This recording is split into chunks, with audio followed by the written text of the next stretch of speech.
Hoy viajamos desde Mendoza a Santiago en bus, muy contento con realizar este viaje. Hace mucho tiempo que soñaba con conocer esta ruta y hoy por fin se consiguió. Viajamos a fines de invierno, por lo que veremos nieve, conoceremos el cruce de los Libertadores, la Cuesta Caracoles y muchos otros lugares muy lindos y emblemáticos de esta ruta que conecta a Chile y Argentina. Este viaje lo hice el día 17 de septiembre, llegué al terminal temprano, 8 de la mañana, este es el río Guaymallén que se encuentra justamente fuera del terminal y este ya es el terminal de buses. Esta es la sala de andenes, para ingresar uno tiene que mostrar el pasaje y con eso se puede acceder. Este es el bus en el que viajamos el día de hoy, es un bus de Andesmar, Salón Cama, unidad número 2002, un muy lindo bus, campeón Invictus DD. Y ahora ya estamos esperando para poder abordar nuestro bus e iniciar nuestro viaje de vuelta a Santiago.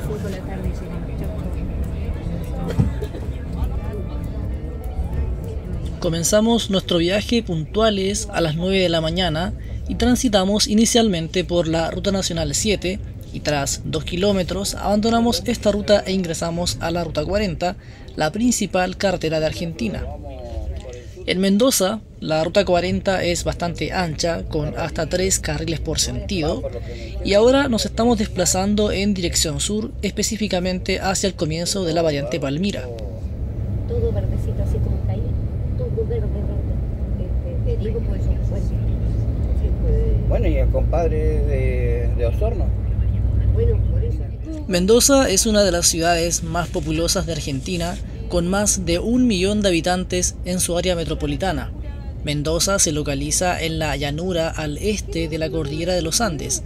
Es una de las principales ciudades de este país, específicamente la quinta más grande de Argentina.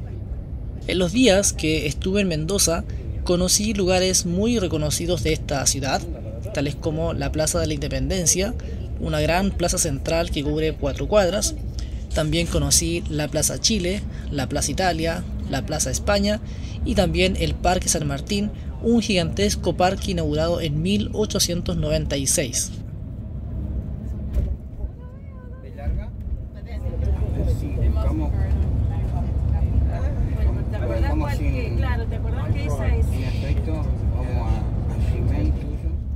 Desde la ventana del bus pudimos apreciar parte de las áreas residenciales de Mendoza, tales como Dorrego, Godoy Cruz, Luzuriaga y Luján de Cuyo, y tras 20 minutos de viaje llegamos al inicio de la variante Palmira. En este lugar decimos adiós a la Ruta 40 e ingresamos una vez más a la Ruta Nacional 7, que en este caso nos conducirá hasta la frontera con Chile. Esta ruta presenta un carril por sentido y es predominantemente cordillerana. Presenta un alto flujo vehicular, principalmente de camiones que transportan todo tipo de enseres desde y hacia Chile. A ratos, la ruta no se encuentra en el mejor estado posible, pero esto se debe al alto flujo vehicular y de camiones y también por las inclemencias del clima. Igualmente, por el camino podemos apreciar trabajos de mejora, lo que da cuenta de la mantención regular que recibe esta ruta. Uno de los aspectos que más me gustó de este viaje fueron las vistas. Desde la ventana panorámica del bus oteamos las majestuosas y hermosas blancas montañas que nos otorgan el privilegio de deleitar el asombroso espectáculo de una naturaleza silente, casi ausente, pero repleta de una fuerza que se siente incluso sin decir una sola palabra.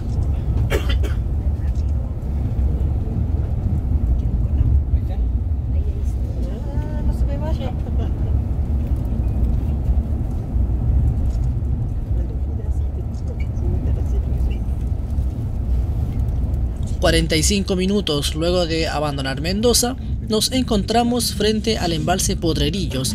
Inaugurado en el año 2001, el embalse Potrerillos genera electricidad y provee de agua para el riego y agua potable a gran parte de los pueblos que conforman el Gran Mendoza.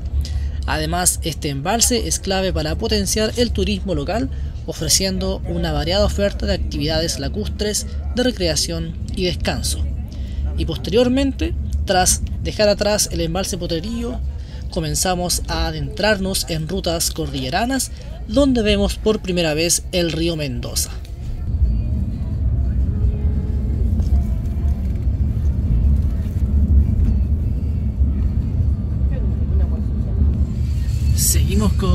nuestro viaje. Ya estamos más arriba, entre comillas, de Potrerillo y cerca de llegar a Uspallata.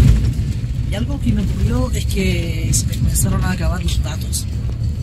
No había más señal, más cobertura, pero el bus tiene internet de Starlink, ya me conecté y estoy conectado a internet increíblemente en plena cordillera. Primera vez que me subo un bus que tiene disponibilidad de internet, digamos, en altas cordilleras.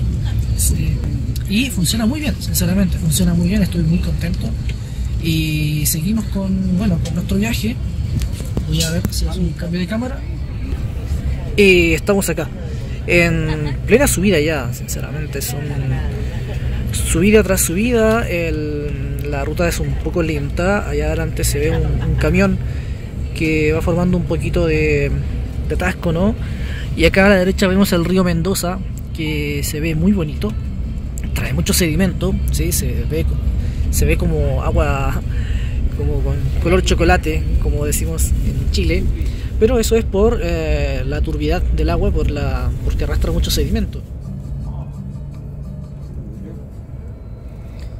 Vemos por una de las ventanas laterales del bus una vieja estación del ex tren trasandino que solía unir Mendoza y los Andes. Actualmente solo quedan los vestigios de un servicio del cual hoy solo quedan tramos y viejas vías abandonadas. Posteriormente cruzamos por una serie de 10 túneles que nos avisan que estamos por llegar a Uspallata, la primera gran ciudad que veremos en esta ruta.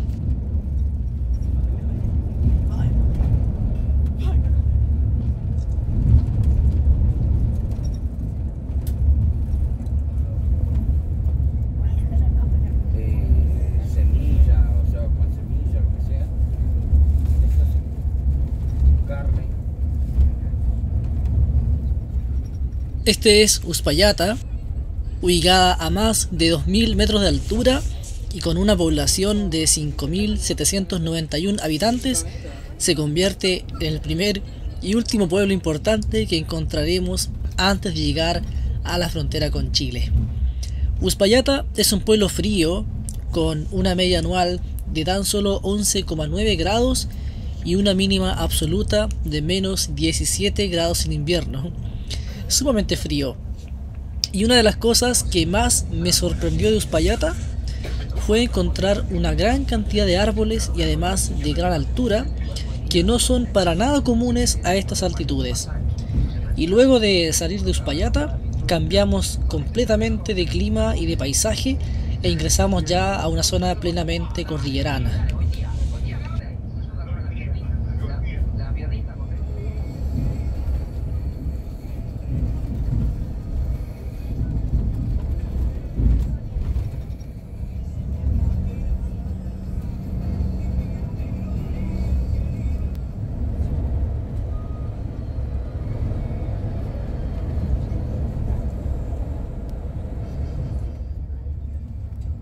Tal vez en el video no lo parezca, pero estamos constantemente ascendiendo y cuando lleguemos a la frontera con Chile vamos a estar a más de 3000 metros de altura.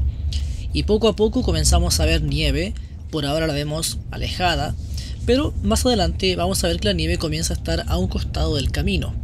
Después de salir de Uspallata ya no vamos a encontrar ningún otro gran pueblo, pero sí vamos a encontrarnos con varios puestos de control fronterizo donde encontraremos principalmente militares. Y como les comentaba, poco a poco vamos ingresando en las altas montañas y vemos una área mucho más cordillerana con nieve que está mucho más cercana a lo que es la carretera. Y también vemos parte de los ex cobertizos del tren trasandino a la derecha de la pantalla.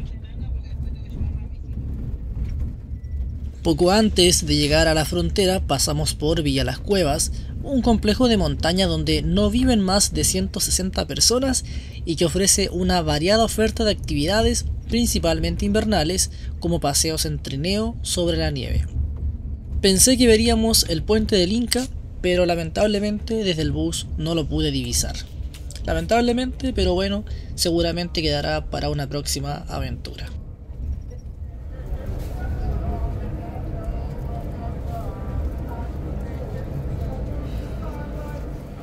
Estamos literalmente en la frontera entre Argentina y Chile. estamos ahora frente a un peaje y ya después de esto vamos a ingresar a un túnel donde se encuentra el límite físico, digamos, entre ambos países. Entonces acá hay un peaje y más allá en la distancia se ve el túnel que marca el término de Argentina y el inicio de Chile.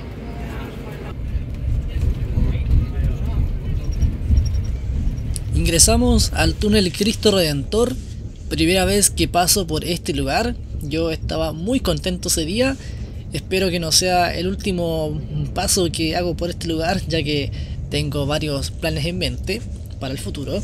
Y con respecto a este túnel, fue inaugurado en 1980 y corre paralelo al túnel Caracoles, que pertenecía al extinto tren Trasandino. Este túnel tiene una longitud de 3 kilómetros y en el centro se encuentra el límite entre Argentina y Chile. Y dado el cambio de colores en los muros, el límite de ambos países es claramente distinguible. Ahora ya nos encontramos en Chile, una vez más en mi patria, muy contento de volver, y prontamente vamos a comenzar el descenso, ya que en este túnel se encuentra la altitud máxima del cruce de los Libertadores, y tras dejar atrás el túnel Cristo Redentor comenzamos a transitar por una serie de cobertizos. Cuando salimos del túnel Cristo Redentor ya estamos en Chile. Un letrero nos dice bienvenidos a Chile, específicamente a la región de Valparaíso.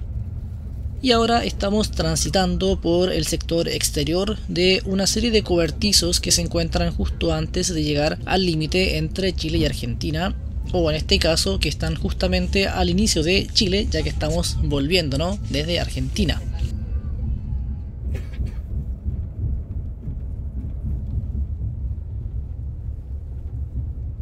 Bueno, ya estamos oficialmente en Chile.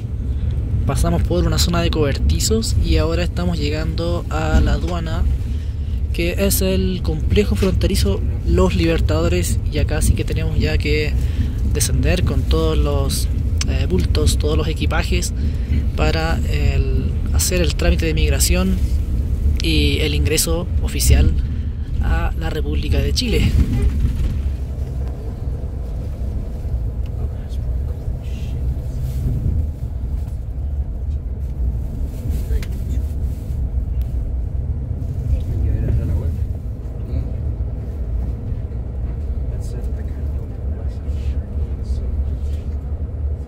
Estamos ya en el complejo fronterizo Los Libertadores, nos toca ahora entonces el trámite de migración y esperemos que vaya todo bien, y ya después de esto entonces reiniciaremos la marcha. Bien, el trámite con la aduana está listo, ningún problema, y ahora vamos a continuar con nuestro viaje. Ah, ese auto está por ahí.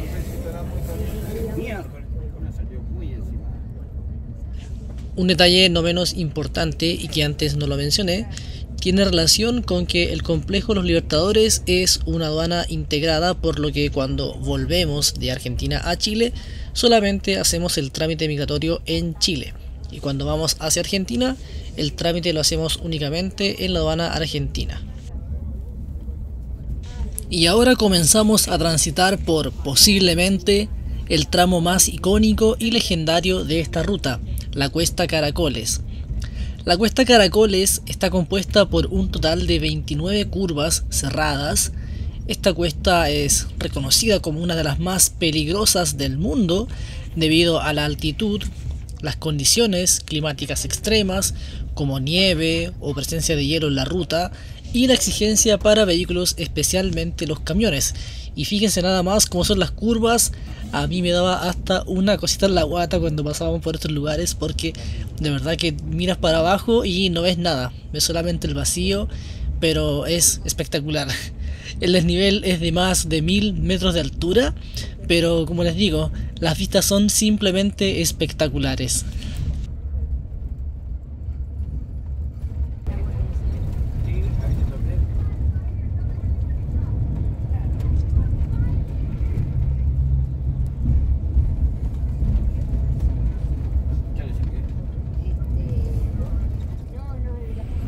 Bien, seguimos con el descenso. Del lado chileno es bastante abrupto el desnivel, vengo con los oídos bastante tapados sinceramente. Y ya estamos bastante cerca de los Andes.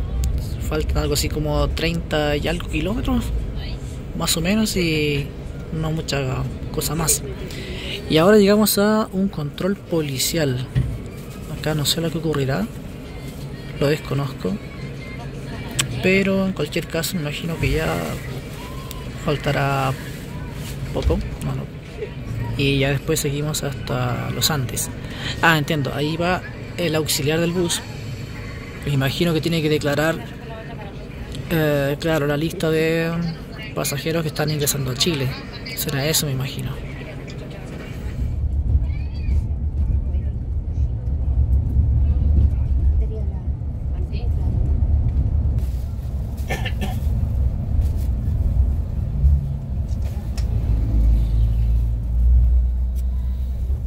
Ahora estamos transitando por el sector cordillerano llamado Río Blanco, donde se encuentra justamente este río, el Río Blanco, y que desemboca en el río Juncal, que es el que vemos a la izquierda de la pantalla. Este lugar, por cierto, es conocido como el Salto del Soldado, y según reza el Ejército de Chile, se cuenta que un compatriota, para distraer a los realistas que lo perseguían, se separó del grupo al cual él pertenecía y se las emprendió a caballo por las quebradas. Siendo perseguido de cerca, llegó a una abrupta quebrada de unos 9 metros de ancho.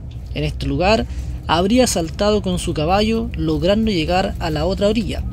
Ante esta osadía, los realistas que lo perseguían desistieron de la persecución.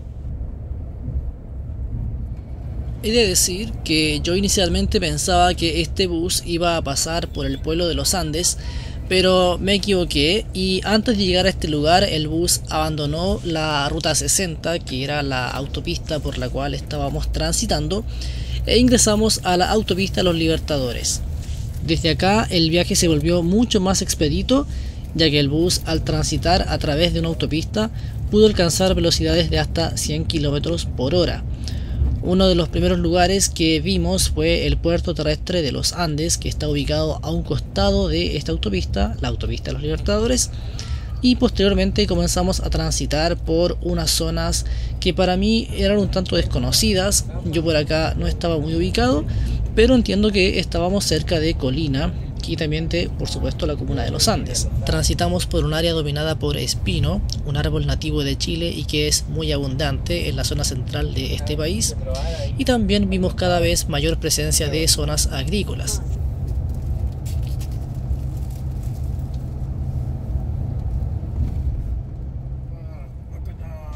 Ahora transitamos por el túnel de la quebrada Chacabuco, túnel inaugurado en 1972 y que cuenta con una longitud de 2 kilómetros. Su construcción redujo el tiempo de viaje desde Santiago a los Andes en 1 hora. Y tras dejar atrás este túnel, ya nos encontramos en la región metropolitana. Al llegar al sector de casas de Chacabuco, abandonamos la autopista Los Libertadores e ingresamos a la ruta Santa Teresa. Por esta ruta recorremos otros 15 kilómetros, pasamos por lugares como Huechún y huertos familiares, desde donde vamos a llegar finalmente a la Panamericana Norte.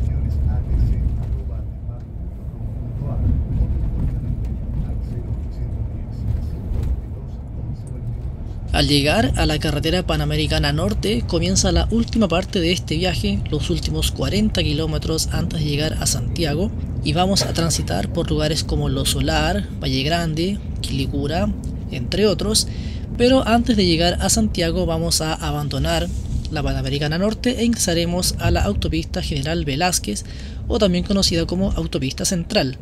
Por acá recorreremos los últimos kilómetros antes de llegar finalmente a la Alameda de Santiago.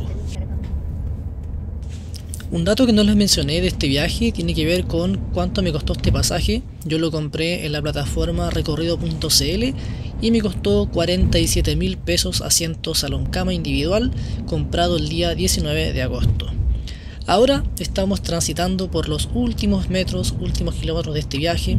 Vemos los edificios de Santiago y finalmente llegamos a la Alameda de esta ciudad, desde donde iniciaremos ahora sí la última parte para llegar al terminal de buses, pero es solamente un tránsito por unas cuantas cuadras antes de llegar al terminal de buses, al terminal sur, que será el destino de este viaje. Por último, y si llegaron hasta esta parte del video, los invito a que puedan dejar un like, un dedito para arriba, un comentario para ver qué les pareció este video, y por supuesto que también pueden suscribirse.